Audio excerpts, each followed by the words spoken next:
ओम आनंदमयोभ्यासात् ओम तमेव समन्वयं प्रकटयति आनंदमयोभ्यासात् इत्यादिना समस्तेन अध्यायेन प्रायेण अन्यत्र प्रसिद्धानां शब्दानां परमात्मनि समन्वयः प्रदर्श्यते अस्मिन् पादे।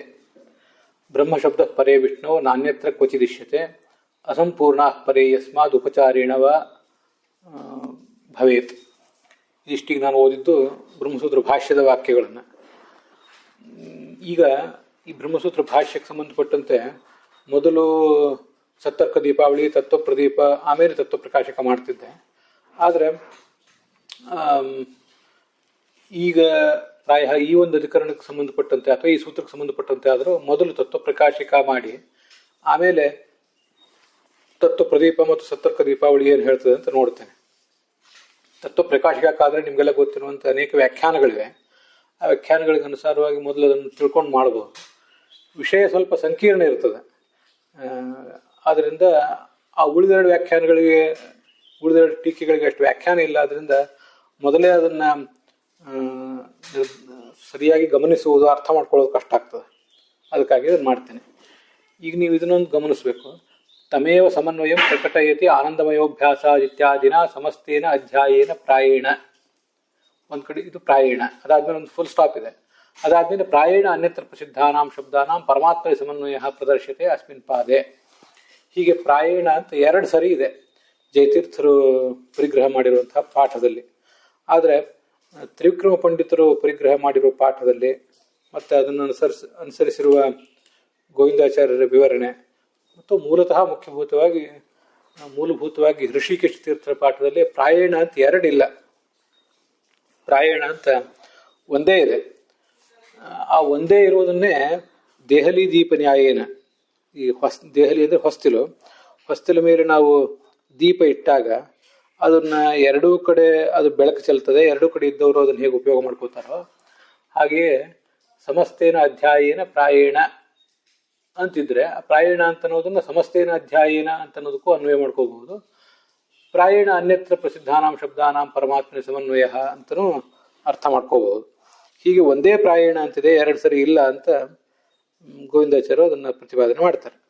ಅದೊಂದು ಭಾಷ್ಯದಲ್ಲಿರುವಂಥ ವ್ಯತ್ಯಾಸ ಗಮನಿಸಬೇಕು. ಈಗ ಮೊದಲು ತತ್ವಪ್ರಕಾಶಿಕಾದಲ್ಲಿರುವಂತೆಯೇ ಹೇಳ್ತೇನೆ. ಈಗಾಗಲೇ ನಾನು ಹೇಳಿದಂತೆ ಅಥ ಬ್ರಹ್ಮಸ್ವರೂಪ ನಿರೂಪಣೆ ಅನವಶೇಷಾತ್ ಕಿಂ ಅಧ್ಯಾಯಶೇಷೇಣ ಇತ್ಯೇತತ್ ಸಕೃತ್ಯಮಾಹ ತಮೇವೇತಿ. ಇದು ತತ್ವಪ್ರಕಾಶಿಕಾದ ವಾಕ್ಯ. ಈಗ 5 ಸೂತ್ರಗಳನ್ನು ನಾವು ನೋಡಿದ್ದೇವೆ. 5 ಸೂತ್ರಗಳನ್ನು ನೋಡಿ ಆದ್ಮೇಲೆ 5 ಅಧಿಕರಣಗಳನ್ನು ನೋಡಿದ್ದೇವೆ. 6ನೇ ಅಧಿಕರಣಿಗೆ ನೋಡಿ ಹೊರಟಿದ್ದೇವೆ. ಬ್ರಹ್ಮಸ್ವರೂಪವನ್ನು ನಿರೂಪಣೆ ಮಾಡಿ ಆಯ್ತಲ್ಲ, ಇನ್ನು ಅಲ್ಲಿ ಇರುವುದೇನು? ಬ್ರಹ್ಮಸ್ವರೂಪ ನಿರೂಪಣೆ ಅನವಶೇಷಾತ್, ಉಳಿದದ್ದೇನೂ ಇಲ್ಲ ಅಲ್ಲಿ.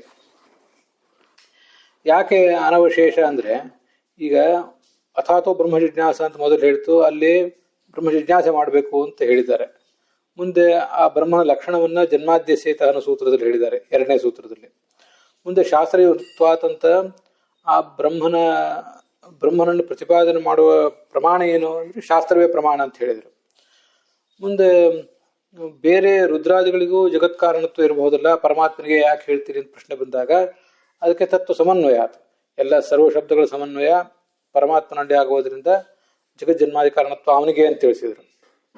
ಇನ್ನು ಈಕ್ಷತ್ಯಧಿಕರಣದಲ್ಲಿ ಬ್ರಹ್ಮ ಅವಾಚ್ಯ, ಆದ್ರಿಂದ ವಾಚ್ಯನೇ ಅಲ್ಲದೆ ಇರುವಂತಹ ಬ್ರಹ್ಮನನ್ನ ಶಾಸ್ತ್ರಗಳು ಹೇಳ್ತವೆ ಹೇಗೆ ಅಂತ ಹೀಗೆ ಇನ್ನೊಂದು ಪ್ರಶ್ನೆ ಬಂದಾಗ, ಬ್ರಹ್ಮ ಅವಾಚ್ಯ ಅಲ್ಲ, ಸಂಪೂರ್ಣವಾಗಿ ಅವನ ನಾವು ವಚನಗಳಿಂದ ಹೇಳಲಿಕ್ಕೆ ಆಗುವುದಿಲ್ಲ, ಅಷ್ಟೇ 100% ಅವಾಚ್ಯ ಅಂತ ಹೇಳಬಾರದು ಅನ್ನೋದನ್ನ ಬಗೆಹರಿಸಿದರು. ಇಷ್ಟೆಲ್ಲ ಹೇಳಿದ್ಮೇಲೆ ಮುಗಿದು ಹೋಯ್ತಲ್ಲ, ಇನ್ನೇನು ಹೇಳುವುದಿದೆ? ಇನ್ನು ಬ್ರಹ್ಮನ ಬಗ್ಗೆ ಜಿಜ್ಞಾಸೆ ಮಾಡ್ಬೇಕಷ್ಟೆ. ಜಿಜ್ಞಾಸೆಯನ್ನು ಮುಂದುವರಿಸಬೇಕೆ, ಬ್ರಹ್ಮನ ಕುರಿತು ಧ್ಯಾನ ಜಿಜ್ಞಾಸೆ ಇತ್ಯಾದಿ ಮಾಡಬೇಕೇ ಹೊರತು ಮತ್ತೆ ಅವನ ಬಗ್ಗೆ ಹೇಳುವುದೇನಿದೆ? ಬ್ರಹ್ಮನ ಬಗ್ಗೆ ನಿರೂಪಣೆ ಅಂದ್ರೆ ಏನು? ಬ್ರಹ್ಮನ ಲಕ್ಷಣಗಳನ್ನು ಹೇಳುವುದು, ಪ್ರಮಾಣಗಳನ್ನು ತೋರಿಸುವುದು, ಇದೇ ಜಿಜ್ಞಾಸೆ. ಅದಕ್ಕಿಂತ ಹೆಚ್ಚಿಂದ ಏನಿದೆ? ಲಕ್ಷಣನೂ ಹೇಳಾಗಿದೆ, ಪ್ರಮಾಣನೂ ತೋರಿಸಾಗಿದೆ. ಪ್ರಾರಂಭದ 5 ಅಧಿಕರಣದಲ್ಲಿ ಆಗಿ ಹೋಗಿದೆ ಎಲ್ಲ ವಿಚಾರ, ಇನ್ನೇನು ಉಳಿದಿಲ್ಲ. ಆದ್ರಿಂದ ಕಿಂ ಅಧ್ಯಾಯ ಶೇಷೇಣ, ಈ ಉಳಿದ ಅಧ್ಯಾಯದಿಂದ ಆಗಬೇಕಾದ ಕೆಲಸ ಏನಿದೆ ಅಂತ ಪ್ರಶ್ನೆ. ಅಧ್ಯಾಯ ಶೇಷೇಣ ಕಿಂ ಕಿಂ ಅಂದ್ರೆ ಪ್ರಯೋಜನಂ ಅಂತ ಅಲ್ಲಿ ಒಂದು ಅಧ್ಯಾಹಾರ ಮಾಡಿಕೊಂಡ ಹಾಗೆ. ಅಧ್ಯಾಹಾರ ಮಾಡ್ಕೊಳ್ಳದೆ ಹೋದ್ರೂ ನಡೀತದೆ. ಉಳಿದ ಅಧ್ಯಾಯದಿಂದ ಆಗಬೇಕಾದ ಕೆಲಸ ಏನಿದೆ ಅಂತ ಪ್ರಶ್ನೆ. ಇತ್ಯತಃ ನಾನು ಆವಾಗ ಓದುವ ಇತ್ಯೇತತ್ ಅಂತೇನೋ ಓದಿದೆ.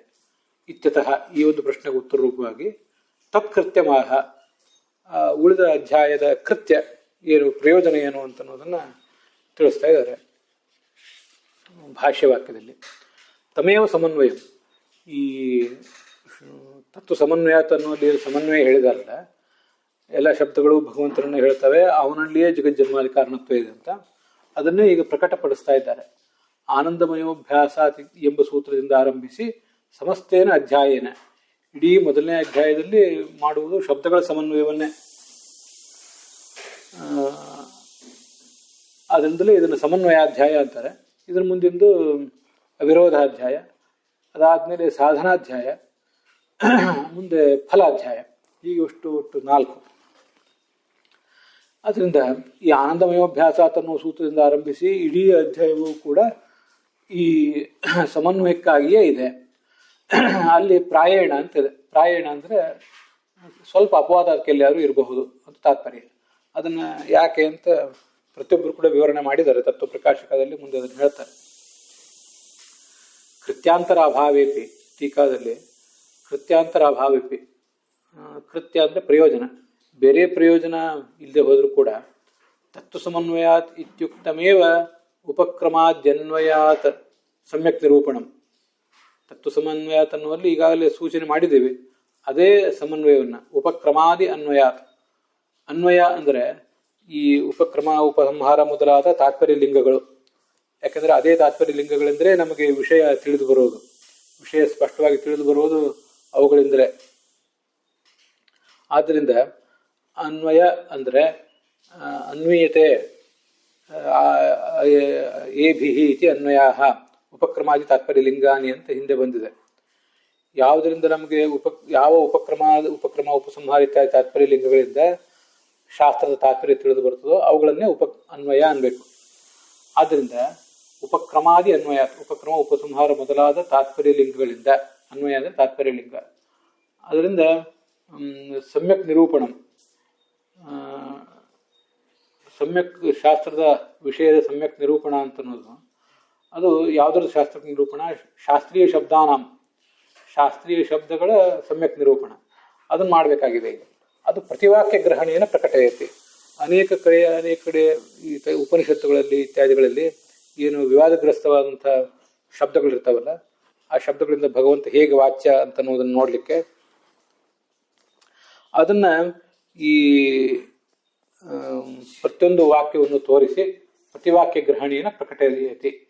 ಪ್ರತಿವಾಕ್ಯ ಅಂದರೆ ಶಾಸ್ತ್ರದಲ್ಲಿ ಬರುವಂಥ ಪ್ರತಿಯೊಂದು ವಾಕ್ಯ ಅಂತ ಅರ್ಥ ಅಲ್ಲ. ಎಲ್ಲೆಲ್ಲಿ ವಿವಾದಾಸ್ಪದವಾದ ವಾಕ್ಯ ಇದೆ, ಯಾವುದು ಒಂದನ್ನು ತಿಳಿಸಿಕೊಟ್ರೆ ಉಳಿದದ್ದೆಲ್ಲವೂ ತಿಳಿದು ಬರ್ತದೋ ಹಾಗೆ ಅಂತ ತಾತ್ಪರ್ಯ. ಪ್ರಕಟಯತಿ ಅನೇನ ಅಧ್ಯಾಯೇನ ಸೂತ್ರಕಾರರು ಹೀಗೆ ಅದನ್ನು ಪ್ರತಿಪಾದನೆ ಮಾಡ್ತಾರೆ. ಅನ್ಯಥಾ ಪ್ರತಿಜ್ಞಾ ಮಾತ್ರಸ್ಯ ಅಸಾಧಕತ್ವೇನ ಅನ್ಯದೇವ ಸಮನ್ವಯಾದಿತ್ಯಪಿ ವಕ್ತುಂ ಶಕ್ಯತ್ವಾದಿತು ಭಾವ. ಇದನ್ನೆಲ್ಲ ತೋರಿಸ್ದೆ ಹೋದರೆ ಈ ಕೇವಲ ಪ್ರತಿಜ್ಞೆ ಮಾಡಿದರೆ ವಿಷ್ಣು ಒಬ್ಬನೇ ಸರ್ವಶಬ್ದ ಪ್ರತಿಪಾದ್ಯ, ಅವನೇ ಜಗತ್ ಕಾರಣ ಅಂತ ಪ್ರತಿಜ್ಞೆ ಮಾಡಿ ಏನು ಉಪಯೋಗ? ಈ ಸಮನ್ವಯ ಅಂತ ಅನ್ನೋದು ರುದ್ರಾದಿಗಳಲ್ಲೂ ಇರಬಹುದಲ್ಲ. ಅನ್ಯದೇವ, ಯಾವುದೋ ರುದ್ರ ಮೊದಲಾದವರೇ ಶಾಸ್ತ್ರ ಪ್ರತಿಪಾದ್ಯರಾಗಿದ್ದಾರೆ, ಅವರೇ ಜಗತ್ ಕಾರಣ ಅಂತ ನಮಗೆ ತಿಳಿದು ಬರಬಹುದಲ್ವಾ? ಯಾಕಂದ್ರೆ ಅನ್ವಯ ಅಂತ ಅನ್ನೋದು ಅವರಲ್ಲೇ ಇರಬಹುದಲ್ಲ. ಸುಮ್ಮನೆ ಪ್ರತಿಜ್ಞೆ ಮಾಡಿ ಏನು ಉಪಯೋಗ? ಇತ್ಯಪಿ ಹೀಗೂ ಹೇಳಲಿಕ್ಕೆ ಸಾಧ್ಯ ಇದೆ. ಆದ್ದರಿಂದ ಅದನ್ನು ಪ್ರತಿಯೊಂದನ್ನು ತೋರಿಸಿದಾಗ ಮಾತ್ರ ಅದು ಸ್ಪಷ್ಟ ಆಗ್ತದೆ. ಅದಕ್ಕಾಗಿ ಈ ಪ್ರಯತ್ನ ಮಾಡ್ತಿದ್ದಾರೆ.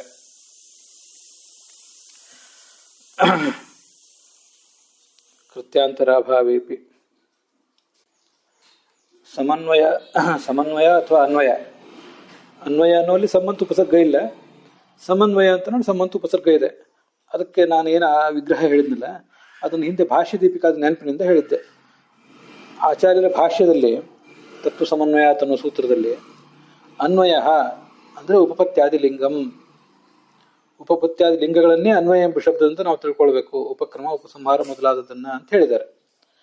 ಅದು ಹೇಗೆ ಯಾವ ವಿಗ್ರಹದ ಬಲದಿಂದ ಆ ಥರ ಅರ್ಥ ಸಿಗ್ತದೆ ಅಂತ ಪ್ರಶ್ನೆ ಬಂದರೆ, ಅನ್ವೀಯತೆ ಸ್ವಾರ್ಥೇನ ಸಂಬದ್ಧತೆ ತತ್ಪರತೆಯ ಜ್ಞಾಯತೆ ಶಾಸ್ತ್ರಂ ಶಬ್ದೋವಾ ಇತ್ಯನೇನ ಅನ್ವಯ ಉತ್ಪತ್ತ್ಯಾದಿ ತಾತ್ಪರ್ಯಲಿಂಗಂ ಇತ್ಯರ್ಥ. ಈಗ ನೋಡಿ, ಅದನ್ನ ಹಿಂದೆ ಹೇಳಿದ್ದೀನಿ, ಈಗ ನೆನಪು ಮಾಡ್ಕೋತಾ ಇದ್ವಿ. ಅನ್ವೀಯತೆ ಅಂದರೆ ಅದು ಅನು ಇತ್ಯುಪಸರ್ಗಪೂರ್ವಕ ಇಣುಗತವ ಧಾತು. ಆದ್ರಿಂದ ಅನುಈಯತೆ ಅಂದರೆ ಹೊಂದಿಸಲ್ಪಡುತ್ತದೆ ಅಂತ ಅರ್ಥ.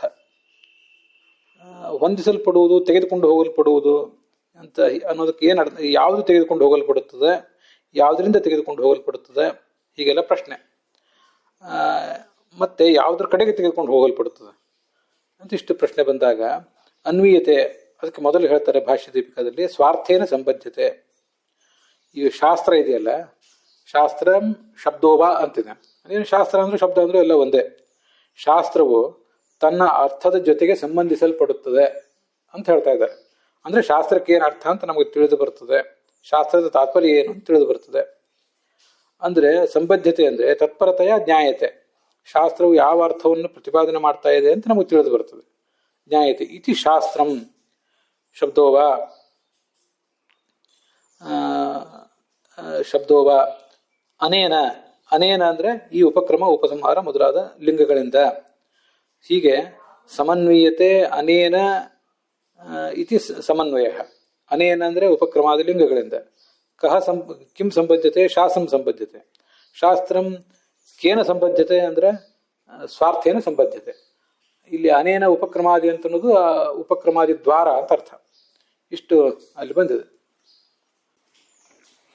ಮುಂದೆ ಏತದಧಿಕರಣ ಸಂಗತಿ ಶಂಖೋತ್ಥಾಪನಾಯ ಸೂತ್ರೋದಾಹರಣಂ.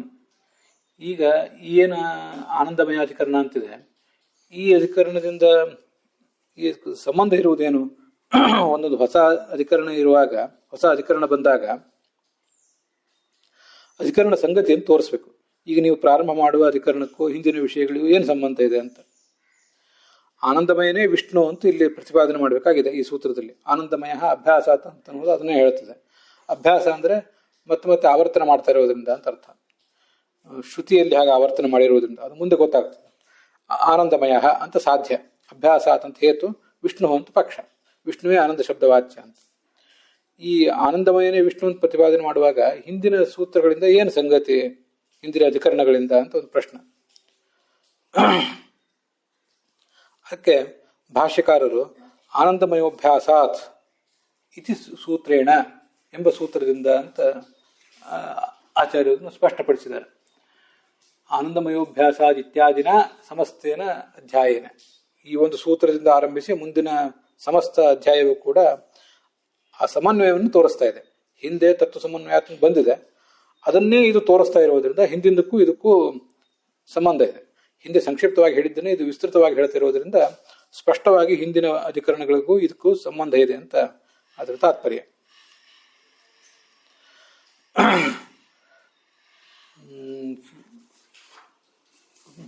ಭಾಷ್ಯಕಾರ ಶಂಕೋತ್ಥಾಪನಾಯ ಸೂತ್ರೋದಾಹರಣ. ಚತುರ್ಥ ಪಾದೇತು ನ ಸಮನ್ವಯ. ಇದು ಅಧಿಕರಣ ಸಂಗತಿ ಶಂಕೋತ್ಥಾಪನಾಯ ಸೂತ್ರೋದಾಹರಣ. ಚತುರ್ಥ ಪಾದೇತು ನ ಸಮನ್ವಯ ಇತ್ಯೇತತ್ ಅಶ್ರದ್ಧೇಯಮಿತಿ ಭಾವೇನ ಉಕ್ತಂ ಸಮಸ್ತೇನ ಇತಿ. ಈ ಅನೇಕ ಜನರ ಬೇರೆ ಬೇರೆ ಅಭಿಪ್ರಾಯಗಳನ್ನು ಕೂಡ ಆಚಾರ್ಯರು ಅವ್ರು ಹೀಗೆ ಹೇಳ್ತಾರೆ, ಅದು ಸರಿಯಲ್ಲ ಅಂತ ನಿರಾಕರಣೆ ಮಾಡೋದಿಲ್ಲ. ತಮ್ಮದೇನು ಅಂತ ಹೇಳಿಬಿಡ್ತಾರೆ. ತಮ್ಮದೇನು ಅಂತ ಹೇಳುವಾಗ ಆಚಾರ್ಯರು ಪ್ರಯೋಗ ಮಾಡುವ ಶಬ್ದಗಳ ಮೂಲಕ ಅವ್ರು ಇನ್ನೊಬ್ಬರದ್ದು ಯಾಕೆ ತಪ್ಪು ಅಂತ ಗೊತ್ತಾಗ್ಬಿಡ್ತದೆ. ಈಗ ನೋಡಿ, ಸಮಸ್ತೇನ ಅಧ್ಯಾಯೇನ ಅಂತಿದೆ ಇಲ್ಲಿ ಆಚಾರ್ಯರ ಮಾತಿನಲ್ಲಿ. ಸಮಸ್ತೇನ ಅಧ್ಯಾಯೇನ ಪ್ರಾಯೇಣ ಅಂತ. ಸಮಸ್ತ ಅಧ್ಯಾಯ ಹೆಚ್ಚು ಕಡಿಮೆ ಎಲ್ಲೋ ಕೆಲವು ಅಪವಾದಗಳನ್ನು ಬಿಟ್ಟರೆ ಸಮಸ್ತ 1ನೇ ಅಧ್ಯಾಯವೂ ಕೂಡ ತತ್ವ ಸಮನ್ವಯ ತನ್ನುವಲ್ಲಿ ಹೇಳಿದ ಸಮನ್ವಯವನ್ನೇ ತಿಳಿಸ್ತಾ ಇದೆ, ಏಕರೂಪತೆಯನ್ನೇ ತಿಳಿಸ್ತಾ ಇದೆ ಅಂತಂದ್ರು. ಅದರಿಂದ ಏನ್ ಮಾಡಿದಾಗಾಯ್ತು ಅಂದ್ರೆ, ಕೆಲವರು ಹೇಳ್ತಾರೆ 1, 2, 3 ಪಾದಗಳಲ್ಲಿ ಶಬ್ದ ಸಮನ್ವಯ ಮಾಡ್ತಾರೆ, 4ನೇ ಪಾದದಲ್ಲಿ ಶಬ್ದ ಸಮನ್ವಯ ಇಲ್ಲ ಅಂತ ಕೆಲವರು ಹೇಳೋರಿದ್ದಾರೆ. 1ನೇ ಅಧ್ಯಾಯದ 4ನೇ ಪಾದದಲ್ಲಿ ಶಬ್ದ ಸಮನ್ವಯ ಇಲ್ಲ ಅಂತ ಕೆಲವರ ಅಭಿಪ್ರಾಯ ಇದೆ. ಅದನ್ನ ನಿರಾಕರಣೆ ಮಾಡ್ಲಿಕ್ಕೋಸ್ಕರ ಭಾಷ್ಯಕಾರರು ಹಾಗೆ ತಿಳ್ಕೋಬೇಡಿ, ಸಮಸ್ತ ಅಧ್ಯಾಯವೂ ಕೂಡ ಶಬ್ದ ಸಮನ್ವಯಕ್ಕಾಗಿಯೇ ಇರುವುದು, ಎಲ್ಲೋ ಕೆಲವು ಅಪವಾದ ಇರಬಹುದು ಅಂತ ಅದಕ್ಕಾಗಿ ಹೀಗೊಂದು ಶಬ್ದ ಪ್ರಯೋಗ ಮಾಡಿದ್ದಾರೆ. ಮತ್ತೆ ಅಲ್ಲಿ ಪ್ರಾಯೇಣ ಅಂತ ಯಾಕೆ ಹೇಳಿದ್ದಾರೆ ಅಂತ ಒಂದು ಪ್ರಶ್ನೆ ಬಂದರೆ, ಪ್ರಾಯೇಣೀತಿ ದೇವತಾದ್ಯಧಿಕರಣ ವ್ಯಾವೃತ್ತಯೇ. ಪ್ರಾಯೇಣ ಅಂತ ಇದೆ ನೋಡಿ, ಇದನ್ನು ಜಯತೀರ್ಥರು ಇಲ್ಲಿ ಪ್ರಾಯೇಣ ಅಂತ ಎರಡು ಕಡೆ ತಗೊಂಡಿದ್ದಾರೆ. ಪ್ರಾಯೇಣೀತಿ ದೇವತಾದ್ಯಧಿಕರಣ ವ್ಯಾವೃತ್ತಯೇ ಅಂತ ಒಂದು, ಇನ್ನೊಂದು ಅಲ್ಲೇ ಮುಂದಿನ ವಾಕ್ಯ ಇದೆಯಲ್ಲ, ಇತಿ ಭಾವೇನ ಏತದ ಅಭಿಪ್ರಾಯಂ ದರ್ಶಯತಿ ಪ್ರಾಯೇಣೇತಿ, ಹೀಗೆ ಎರಡು ಸರಿ ಇಟ್ಕೊಂಡಿದ್ದಾರೆ ಜಯತೀರ್ಥರು ತಮ್ಮ ಪಾಠದಲ್ಲಿ. ತ್ರಿವಿಕ್ರಮ ಪಂಡಿತರು ಒಂದೇ ಸರಿ ಇಟ್ಕೊಂಡಿದ್ದಾರೆ. ಈ ವ್ಯತ್ಯಾಸ ಗಮನದಲ್ಲಿರಲಿ. ಪ್ರಾಯೇಣ ಹೆಚ್ಚು ಕಡಿಮೆ ಅಂತ ಯಾಕೆ ಹೇಳಿದ್ದಾರೆ ಅಂದರೆ, ಕೆಲವು ದೇವತಾಧಿಕರಣ, ಅಪಶೂದ್ರಾಧಿಕರಣ ಮೊದಲಾದ ಕಡೆಗೆ ಈ ಸಮನ್ವಯಾಧ್ಯಾಯದಲ್ಲೇ ಸ್ವಲ್ಪ ಬೇರೆ ಬೇರೆ ವಿಷಯಗಳು ಬಂದಿವೆ. ಅದು ಹೇಗೆ ಅಂದರೆ, ಈ ದೇವತಾಧಿಕರಣ ಅಂತ ಒಂದು, ಅಪಶೂದ್ರಾಧಿಕರಣ ಅಂತ ಒಂದು. ದೇವತಾಧಿಕರಣದಲ್ಲಿ ಈ ಶಾಸ್ತ್ರಗಳನ್ನು ಓದುವ ಅಧಿಕಾರ ಕೇವಲ ಮನುಷ್ಯರಿಗೆ ಮಾತ್ರ ಇದೆಯೋ ಹೇಗೆ ಅಂತೆಲ್ಲ ಜಿಜ್ಞಾಸೆ ಮಾಡಿಕೊಂಡು ಅದಕ್ಕೆ ಉತ್ತರ ಕೊಟ್ಟಿದ್ದಾರೆ. ಹಾಗೆ ಅಪಶೂದ್ರಾಧಿಕರಣದಲ್ಲಿ ಸಂಸ್ಕಾರಹೀನನಾದಂಥ ವ್ಯಕ್ತಿಗೆ ಶಾಸ್ತ್ರದ ಅಧಿಕಾರ ಇಲ್ಲ ಅಂತನ್ನೋದನ್ನು ಪ್ರತಿಪಾದನೆ ಮಾಡಿದ್ದಾರೆ. ಈಗ ಅಲ್ಲಿ ಸಮನ್ವಯ ಹೇಳ್ತಾ ಇಲ್ಲ ಅವೆರಡು ಅಧಿಕರಣಗಳಲ್ಲಿ. ಆದ್ದರಿಂದ ಅಂಥ ಒಂದೆರಡು ಅಧಿಕರಣಗಳನ್ನು ಬಿಟ್ಟರೆ ಉಳಿದೆಲ್ಲ ಕಡೆ ಶಬ್ದ ಸಮನ್ವಯ ಮಾಡುವುದೇ ಈಗಿನ ಉದ್ದೇಶ.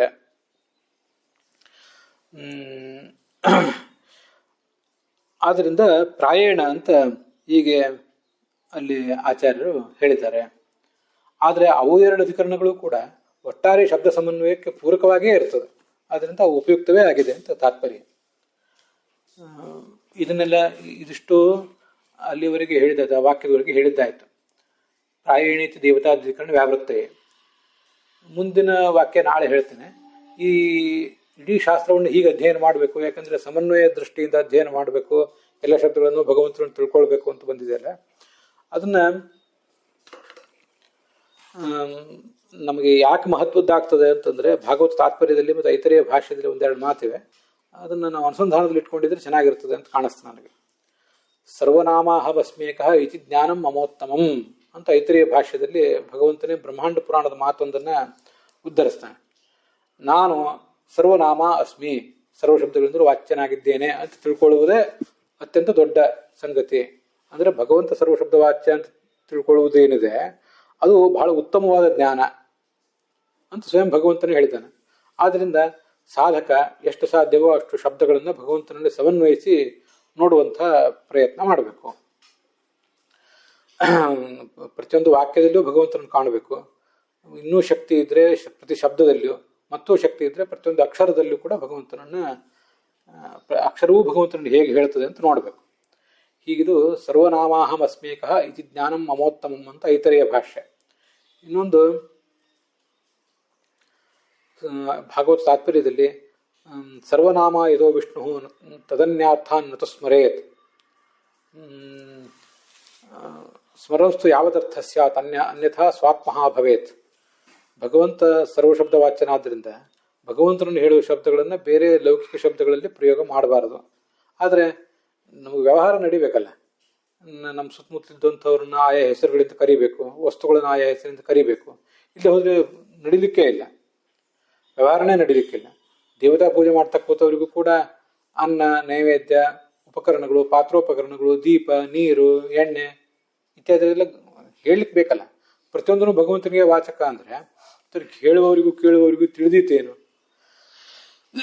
ಆದ್ರಿಂದ ಭಗವಂತನಿಗೆ ವಾಚಕವಾದ ಶಬ್ದಗಳನ್ನು ಬೇರೆಯವರನ್ನ ಕುರಿತು ಹೇಳಬಹುದು, ಆದರೆ ಎಷ್ಟು ಹೇಳಬೇಕು ಅಷ್ಟೇ ಹೇಳಬೇಕು ಅಂತ ಅದರ ಒಟ್ಟು ತಾತ್ಪರ್ಯ ಆಗ್ತದೆ. ಇದೊಂದು ನಮ್ಮ ಸಂಗತಿಯಲ್ಲಿ ಇರಬೇಕು ಸಮಸ್ತ ಶಾಸ್ತ್ರಗಳನ್ನು ಕೂಡ ಓದುವಾಗ.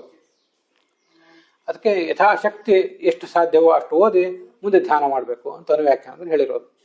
ಯಥಾಶಕ್ತಿ ಅಖಿಲಾನ್ ವೇದಾನ್ ವಿಜ್ಞಾಯ ಉಪಾಸನಂ ಭವೇತ್. ಇನ್ನಿರುವುದೇನು ಭಗವಂತನ ಗುಣಗಳನ್ನು ತಿಳಿಯುವುದೇ. ಪ್ರತಿಯೊಂದು ವಾಕ್ಯವು, ಪ್ರತಿಯೊಂದು ಶಬ್ದವು, ಪ್ರತಿಯೊಂದು ಅಕ್ಷರವೂ ಭಗವಂತನನ್ನು ಹೇಗೆ ಪ್ರತಿಪಾದನೆ ಮಾಡ್ತದೆ ಅಂತ ತಿಳಿದ್ರೇ ಅದು ಮುಂದಿನ ಶಾಸ್ತ್ರದ ಅಧ್ಯಯನ. ಮತ್ತೆ ನಮಗೀಗ ಇಲ್ಲೊಂದು ಆರಂಭದಲ್ಲಿ ಒಂದು ಪ್ರಶ್ನೆ ಬಂದಿತ್ತಲ್ಲ, ಅದು ನೋಡಿ, ಬ್ರಹ್ಮನ ಜಿಜ್ಞಾಸೆ ಮಾಡಬೇಕು ಅಂದರೆ ಅವನ ಲಕ್ಷಣ ಏನು? ಅವನು ಜಗಜ್ಜನ್ಮಾದಿ ಕಾರಣ. ಅವನು ಯಾವ ಪ್ರಮಾಣದಿಂದ ತಿಳಿಬೇಕು? ವೇದ. ಅದನ್ನು ಇನ್ನೇನು ಹೇಳಬೇಕಾಗಿದೆ ಅಂತ ಪ್ರಶ್ನೆ ಬಂತಲ್ಲ. ಅದು ಯಾರೋ ಪರಕೀಯರು ಮಾಡ್ತಾರೆ ಅಂತಲ್ಲ, ಅನೇಕ ಬಾರಿ ನಮ್ಮಲ್ಲೇ ಶಿಷ್ಯರಾದವರು, ಜಿಜ್ಞಾಸುಗಳಾದವರು ಸಿಂಪಲ್ ಜ್ಞಾನ ಬಹಳ ಸಿಂಪಲ್ ಆಗಿದೆ, ಅದಕ್ಕೆ ಯಾಕೆ ಮತ್ತಷ್ಟು ಜಿಜ್ಞಾಸೆ, ಮತ್ತಷ್ಟು ವಿಮರ್ಶೆ, ಖಂಡನೆ ಮಂಡನೆ ಯಾಕೆ ಅಂತೆಲ್ಲ ಕೇಳ್ತಿರ್ತಾರೆ. ನಾವು ಕೂಡ ಈ ಪ್ರಶ್ನೆಗಳ ಹಿಂದೆ ನೀವೆಲ್ಲ ಮಾಡ್ಕೊಂಡಿದ್ದೀವಿ, ಅದಕ್ಕೂ ಸಂಭಾವ್ಯ ಉತ್ತರಗಳನ್ನು ಕೂಡ ನೋಡಿದ್ದೀವಿ. ಮತ್ತೆ ಅದನ್ನು ನೋಡೋದಷ್ಟೇ. ಅಷ್ಟು ಭಗವಂತ ಇದ್ದಾನೆ, ಅವನು ಶಾಸ್ತ್ರ ಹೇಳ್ತದೆ, ಅವನ ಲಕ್ಷಣ ಜಗಜ್ಜನ್ಮಾದಿ ಕಾರಣ ಅಂತ ಅಷ್ಟು ಮಾತ್ರ ಅಲ್ಲ. ನಾವು ಮತ್ತೆ ಬೇರೆ ಬೇರೆ ವಾಕ್ಯಗಳನ್ನು ಎಷ್ಟು ಸಾಧ್ಯವೋ ಅಷ್ಟು ಬೇರೆ ಬೇರೆ ಶಾಸ್ತ್ರಗಳನ್ನೆಲ್ಲ ಓದಿದಾಗಲೇ, ಅಲ್ಲಿರುವ ರೀತಿಯಲ್ಲಿ ಭಗವಂತನ ಗುಣಗಳನ್ನು ಅನುಸಂಧಾನ ಮಾಡಿದಾಗಲೇ ಭಗವಂತನ ಬೇಸಿಕ್ ಅಸ್ತಿತ್ವ, ಭಗವಂತ ಇದ್ದಾನೆ ಅಂತ ಅನ್ನೋದಾದ್ರೂ ನಮಗೆ ದೃಢವಾಗುವುದು. ಆಮೇಲೆ ಭಗವಂತನ ನಂಬಿಬಿಟ್ಟಿದ್ದೀವಿ ಈಗ ಅಂದನೋ ಮಾತೇನಿದೆ, ಇನ್ನೊಂದು ಕ್ಷಣದಲ್ಲಿ ಭಗವಂತನ ಮೇಲೆ ನಮಗೆ ನಂಬಿಕೆ ಹೋಗ್ಬೋದು, ಅವನ ಸರ್ವಕರ್ತೃತ್ವದಲ್ಲಿ ನಮಗೆ ನಂಬಿಕೆ ಹೋಗ್ಬೋದು, ನಮಗೆ ಸಾಂಸಾರಿಕ ಕ್ಲೇಶಗಳಲ್ಲಿ ನಾವು ಮುಳುಗಿ ಹೋದಾಗ. ಆದ್ದರಿಂದ ಭಗವಂತನ ಅಸ್ತಿತ್ವ, ಅವನ ಗುಣಪರಿಪೂರ್ಣತ್ವ, ಅವನ ಶಾಸ್ತ್ರ ಪ್ರತಿಪಾದ್ಯ, ಎಲ್ಲದಕ್ಕೂ ನಮ್ಮ ಕರ್ಮ ಅಂತ ಅನ್ನೋದು ಕಾರಣ, ಅದನ್ನು ನಿಯಂತ್ರಿಸುವವನು ಭಗವಂತ, ಹೀಗೆ ಬೇಸಿಕ್ ಸಂಗತಿಗಳೇ ಇರ್ಬೋದು. ಇದನ್ನೇ ನಾವು ಹೆಚ್ಚು ಓದಿದಾಗಲೇ, ಬೇರೆ ಶಾಸ್ತ್ರಗಳನ್ನು ಹೆಚ್ಚು ಓದಿದಾಗಲೇ ಇದೆಲ್ಲವೂ ಕೂಡ ಅರ್ಥ ಆಗ್ತದೆ. ಇಲ್ಲದೆ ಹೋದರೆ ಇವ್ಯಾವು ಕೂಡ ಮನಸ್ಸಿನಲ್ಲಿ ಗಟ್ಟಿಯಾಗಿ ನಿಲ್ಲೋದಿಲ್ಲ. ಅದಕ್ಕಾಗಿ ಹೆಚ್ಚಿನ ಅಧ್ಯಯನ ಬೇಕು ಅಂತ ಹೇಳೋದು. ಇದೊಂದು ವಿಷಯ ಮನಸ್ಸಿನಲ್ಲಿದ್ದರೆ ಸಾಕು. ಅಲ್ಲಿಗೆ ಇವತ್ತಿನ ಈ ಭಾಗ ಸಮಾಪ್ತ ಆಗಿದೆ.